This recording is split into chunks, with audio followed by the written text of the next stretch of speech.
দ্রুত চুক্তি না হলে ইরানকে উড়িয়ে দেওয়া হবে, এমন কড়া হুঁশিয়ারি ট্রাম্পের। মার্কিন প্রেসিডেন্ট ডোনাল্ড ট্রাম্প ইরানকে ঘিরে নতুন করে উত্তেজনা ছড়িয়েছেন। তিনি বলেছেন, খুব দ্রুত যুক্তরাষ্ট্রের সঙ্গে চুক্তি না হলে ইরানের গুরুত্বপূর্ণ স্থাপনাগুলো ধ্বংস করে দেওয়া হতে পারে। সোমবার ট্রুথ সোশ্যালে দেয়া এক বার্তায় ট্রাম্প জানান, ইরানের সঙ্গে গুরুত্বপূর্ণ আলোচনা চলছে এবং একটি চুক্তি এখন খুবই কাছাকাছি।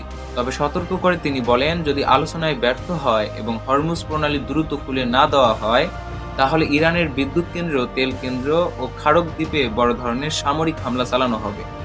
এর আগে ইরানকে ৬ এপ্রিল পর্যন্ত সময়সীমা দেওয়া হয়েছিল বলেও তিনি জানান। ট্রাম্পের দাবি, অতীতের হামলার প্রতিশোধ হিসেবেই এমন কঠোর অবস্থান নিচ্ছে যুক্তরাষ্ট্র। এদিকে যুক্তরাষ্ট্র ও ইরানের মধ্যে সরাসরি ও পরোক্ষভাবে আলোচনা চলছে বলে জানা গেছে।